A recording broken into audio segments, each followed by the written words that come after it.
Mansfield 103.2, the home of great music. It's Watko here, and as promised, Chris Miggells, the legend, is in the studio.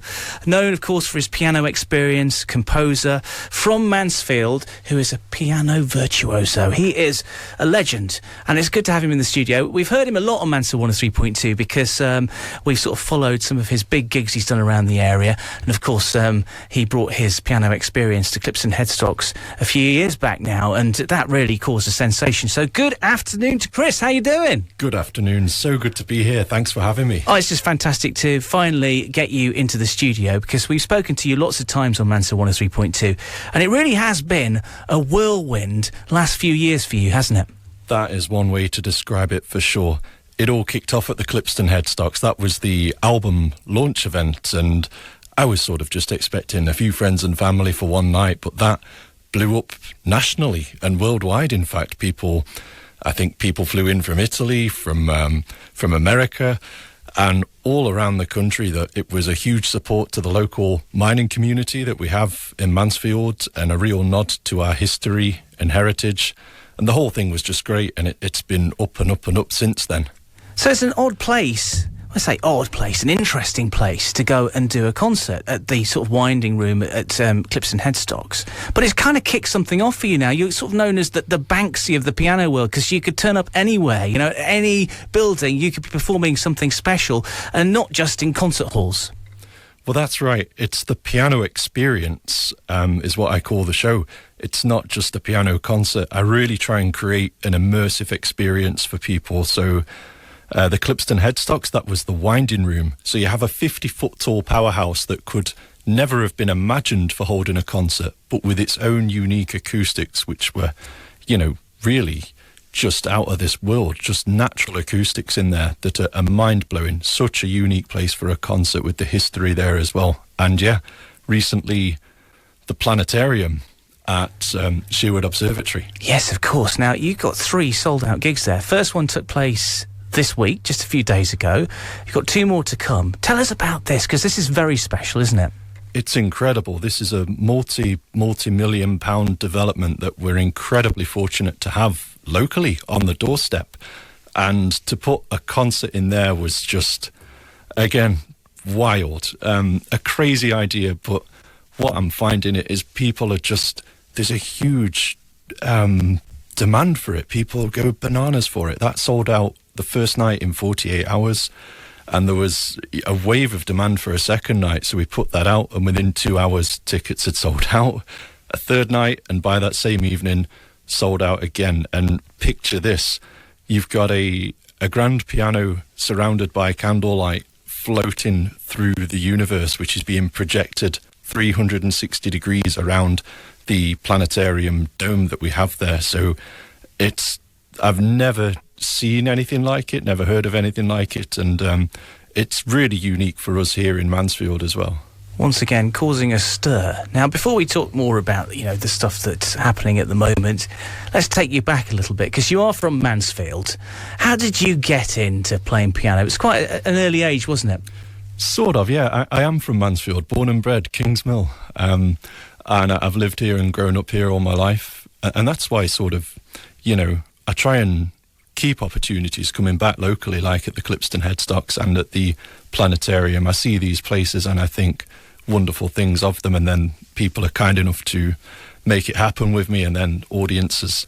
So with regards to my learning, I started when I was maybe about just leaving primary school, starting secondary school, and I found a natural interest in the piano. You know, when you're doing those things and you lose a sense of time because you're that immersed in it. That for me was the piano. Really just got into my own world when I was sat at a keyboard in my room, just creating music, and fell in love with it, to be honest, and pursued it ever since. And, you know, recently found just a way of putting an album down, recording it, producing it, releasing it, and then taking it on the road live. Tell us about that album, because it came out now a couple of years back, didn't it? That's right. And again, this was recorded locally. I went to Sherwood Phoenix. I worked there for some time in the piano trade. You were their piano expert, I believe. That's right, a piano consultant, if you will. So, And this is just off, well, it's Rosemary Street in the centre of Mansfield. In the centre of Mansfield, Rosemary Street, and it's a world-class facility. There is no other place like this almost in the world. They have such a level of expertise, and the pianos that are available in that Mansfield showroom, they are the best manufacturers from anywhere in the world, and they're right here. So during the lockdown, when the shop was closed to the public, my good friends, the gentleman there, said, "Hey, Chris, here's the keys, get creative, go into the showroom at night or whenever, look after the pianos and set some microphones up, record some music." They really encouraged me to pursue that. I'd often be sat in the showroom, noodling about with a spare 15 minutes, and a good friend of mine, Paul Crosby, I'd play a couple of classics, just running my fingers through the keys, keeping them warm, and then I'd noodle around with a few of my own ideas, and he'd say, "Hey, what was that piece just there?" And I'd say, "Oh, what, the Chopin, the Debussy?" He goes, No, that other thing." I'm like, "Well, that wasn't a piece, that was just me making it up." And he goes, "Oh, well, it should be. You should write music. Do you not write music?" I go, "Yeah, I do a bit." And he says, "Right, get that album done." And we made it happen. And people can listen to that album. Tell us what the name of the album is and where people can get it. I know that you've got it on the CD, you can get it via streaming sites and what have you. That's right. So it's an interesting name for an album. I actually made the word up. It's called Synesthese. Now, that's the reason why I didn't say it myself, you see, because I was concerned I was going to get it wrong on the radio. So where does that come from then? Bit of a tongue twister, but to make it easy for you, there's a condition called synesthesia, which you might have heard of because it's being talked about more and more now. And it's to describe a sort of crossing of the senses where, for instance, you could hear sound but see colours. And there are people out there that have this with numbers, with letters, with the alphabet, with words. It's a real crossing of the senses. And I experience this with sound, with music. I can have, well, we'll get onto this in a second because I've got a very special track for you to present. When I have a vivid visual experience, I actually physically hear a sonic representation of that, and then I transcribe said representation into a piece of music via the piano. Wow. Well, we got this piece of music. We're actually going to play that next. We're going to have more with Chris Miggells this afternoon on the show. Something a little bit different for a Wednesday here on Watko In The Afternoon. We're going to play that track next, and tell us what that track is. This track is a live recording from the sold-out concert at the Southwell Minster State Chamber. It's the world premiere at Mansfield 103.2. It features a local string quartet. It's the first time I'd ever performed with that orchestration, and the name of the piece is Aurora, and it's inspired by my vision, my transcription of Aurora Borealis, the Northern Lights. And it's on the way next. Mansfield 103.2 Sport with Carpet Bargain Centre.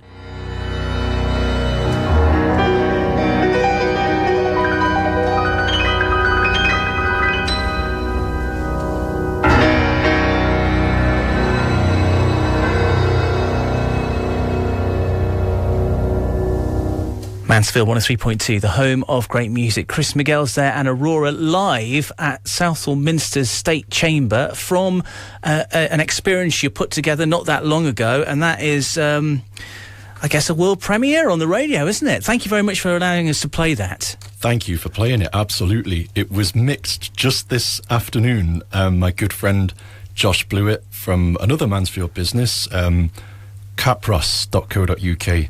He's a phenomenally talented music producer, and he did the live sound for that as well. And yeah, what a record. It takes me straight back to Iceland, to where I saw the Northern Lights. And yeah, you were just talking us through it just then, and just saying, you know, you went to Iceland, you saw it, you witnessed the aurora, and then you came back and created just an awesome bit of music there. Awe-inspiring stuff that you don't normally hear here on Mansfield 103.2. Normally we're kicking out other types of tunes. So, I mean, we said that you were currently doing these sold-out gigs at Sherwood Observatory inside the planetarium there. So you're kind of like flying with your piano in between the stars and planets and what have you, and causing a bit of a stir. I was noticing, I went on your website, and like everything that you're doing so far that you've revealed this year is sold out. You are, you know, you're literally flying through the stars when it comes to the career at the moment. Thank you so much. Yeah, it's it's a phenomenal privilege to be doing what I'm doing, and you know, it's scary when you set up. You don't exactly know if you're going to have anyone interested in your music or your shows.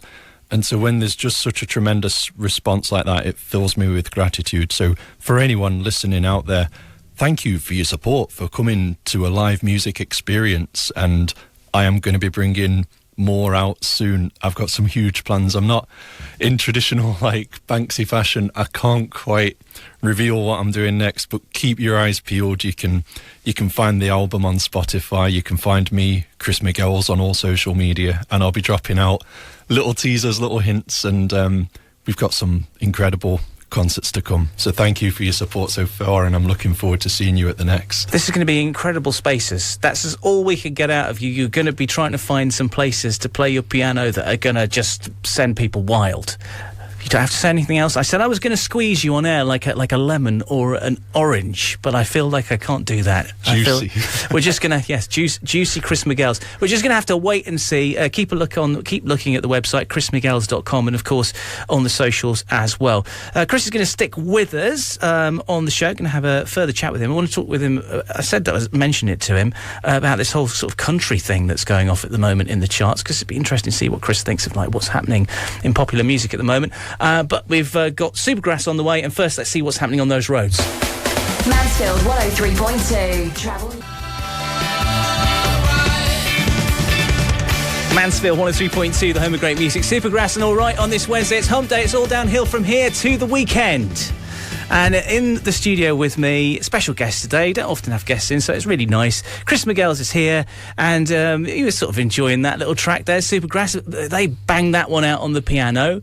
I mean, you are obviously well known for your own compositions, which are very sort of in the classical music sort of genre, and obviously you play all the classical stuff as well, but you know, what's your views on like the contemporary music, you know, stuff? I mean, that's not particularly contemporary, is it? It's like, I think it's like 30 years old, that track, this year, would you believe? But yeah, what do you think when you hear something like that? Does that set the juices flowing? Oh, I love that. Anything that's got an upbeat kind of vibe to it, it just takes you there. So well done, Supergrass, on that one. It's an absolute tune, and I love hearing a jangly piano just being fun, being played. You know, it's what it's all about. Music, you know, you have to have that enjoyment in there as well. It's not all serious all the time, you know. So in terms of what's next for you, I know that we've struggled to get anything out of you, but obviously you've done these 3 concerts at the Planetarium, or you're going to be doing 3. You've already done 1, 2's to come, sold out gigs. Is there any chance you might do something more there again at some point in the future? Can you talk about that potentially, or is that? I mean, because there'd be some people who'd be very disappointed that they weren't able to get in on these gigs. I've had that for sure. I've had an absolute wave of enquiries for tickets or a 4th night, etc. But it had to, you know, we got to stop at 3, and I love that place, and the people there have been amazing to work with, and what a facility. So what I can say is that when I have a special connection with a place, I always want to come back and support. So I will be holding an event at the Sherwood Observatory again in the near future, I should imagine, with all the demand that's there for it, and with you know, the good things that it brings to them as volunteers, as a place that's being run by people through pure passion. It's you've got to get in there and make things happen again. So I'm sure we will. I'm sure we'll do it. And if you've got a ticket, you lucky devil, okay? Well done you for getting a ticket. I know that you are in for a treat if you've got one of those for the next couple of gigs there. Obviously, you like to come back to Mansfield. Mansfield lad, as you said at the start, born at Kingsmill, same as me. And you do a lot of stuff outside the area as well, don't you? I mean, you're in demand across the UK. Yeah, that's right. And I'm looking into some overseas ventures as well. It's all very exciting, although contractually I can't say a lot, but anyone who knows me knows that I am just completely obsessed with music, and it has taken me all over the world, to America, to Iceland, to the Northern Lights, to the Grand Canyon, to all sorts of wonderful places, and I get to meet so many wonderful people on this journey as well, like your good self and Tony and everyone at Mansfield Radio, and it's just I've really found it's my way of life, and it's what it needs to be, and it's what I'm all about. Well, we see you as part of the team here, because you've been on the radio lots over the last few years, and obviously that first gig, and I didn't realise this, that the actual gig that was at Clipston was your first ever, foray into this kind of thing. That's right. So I'd played concerts before. I'd done appearances at the Royal Concert Hall, the Albert Hall, and all of that stuff. And if you're playing the classical music, the greats, the Mozart, the Beethoven, the Chopin, Rachmaninoff, whatever, there's that respect and appreciation for that as an existing work. And that's fine. And it kind of gives you a bit of a shield, if you know what I mean. As challenging as it is to play, it's blooming good writing. So when you go out and play your own music that you've written, that you've penned, these are your original thoughts, your original ideas, that for me was quite daunting. And you're right, the Clipston Headstocks show, that's what I wanted to launch my album. And it went the way it did. But backstage there, I had Steve Ward with me. And this is the oldest boxer, the legend, Steve Ward, yeah? The legend, indeed. And he was just so wonderful to be around. We did that interview backstage, and I think he could pick up on my nerves. He's going to be highly attuned to all that, being in the competitive environments he's been in. And so he was able to just really bestow upon me his words of wisdom and get me into the spirit and the fight of the night, if you will. He was in your corner. He was, and I went out there and I really did knock it out the park. Yeah, It brilliant. was and since then you've not looked back, really, let's face it. So yeah, okay, so this is what we need to do. We need to keep looking at Chris Miggells' website and his socials. chrismiggells.com is the website, because new stuff's going to be put on there soon. I know when you go there at the moment, that big sort of red sold out sticker is on stuff because he's popular. What can I say? So keep an eye on the socials. Before we disappear, I did say I wanted to ask you about this country stuff at the moment. Country's massive at the moment. It's in the charts. It's like in the top 10. Everything's country enthused. Would you, as Chris Miggells, the virtuoso piano composer, legend of Mansfield, amongst others, of course, there's a lot of legends from this neck of the woods, would you ever think about doing something country? You know what? I'm a big believer in that music is a collaborative art form, and I am always open to collaborating people from all genres, all walks of life, and I have done in the past, and I will do in the future. And that's what it's all about. I never limit myself or put like a limitation. It's always about more is better, more is more. Well, Chris, look, best of luck for whatever you've got coming up next. Obviously, stay in touch with us. I know that you'll be on our news, and we'll continue to wow audiences across our area and beyond, and across the globe. And I hope to hear more of your inspirational music very soon. Hope to come along to one of your concerts when there's a ticket spare.